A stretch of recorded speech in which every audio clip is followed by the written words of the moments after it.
KTU digital സർവകലാശാല VC നിയമനവുമായി ബന്ധപ്പെട്ട വിജ്ഞാപനം രാജ്ഭവൻ ഇന്ന് പുറപ്പെടുവിക്കും. പുതിയ VCമാരെ നിയമിക്കുന്നതുവരെ നിലവിലുള്ള താൽക്കാലിക VCമാരെ തുടരാൻ അനുവദിക്കും. സുപ്രീം കോടതി വിധിയുടെ അടിസ്ഥാനത്തിലാണ് രാജ്ഭവന്റെ തീരുമാനം. വിവരങ്ങളുമായി ഹാൻസ് ജോൺ ചേരുന്നു. ഹാൻസ്, എപ്പോഴായിരിക്കും ഈ സ്ഥിര VCമാരുടെ നിയമനത്തിലേക്ക് കാര്യങ്ങൾ കടക്കുക? സുപ്രീം കോടതിയുടെ വിധി കൂടി വന്ന പശ്ചാത്തലത്തിൽ വേഗത്തിൽ കാര്യങ്ങൾ ഉണ്ടാകും എന്നാണോ കരുതുന്നത്? തീർച്ചയായും ലക്ഷ്മി, സ്ഥിര VC നിയമനവുമായി ബന്ധപ്പെട്ടുള്ള നടപടികളിലേക്ക് രാജ്ഭവൻ കടന്നു എന്നാണ് നമുക്ക് ലഭിക്കുന്ന വിവരം. അത് KTU ഡിജിറ്റൽ സർവകലാശാലകളിൽ മാത്രമല്ല, സംസ്ഥാനത്ത് ആകെ മൊത്തം 14 സർവകലാശാലകളാണുള്ളത്. ഇതിൽ 13 സർവകലാശാലകളിലും താൽക്കാലിക VCമാരാണ് ഭരണത്തിലിരിക്കുന്നത്.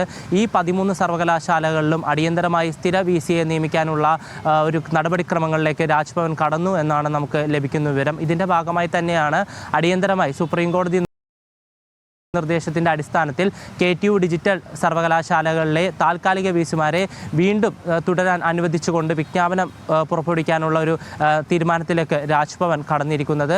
ഇതിൻ്റെ ഭാഗമായി KTU ഡിജിറ്റൽ സർവകലാശാല VCമാരായിട്ടുള്ള K ശിവപ്രസാദ്, സിസ തോമസ് ഇവരെ തുടരാൻ അനുവദിക്കും. പുതിയ VCമാരെ നിയമിക്കുന്നതുവരെ ഇവർ സ്ഥാനങ്ങളിൽ തുടരും.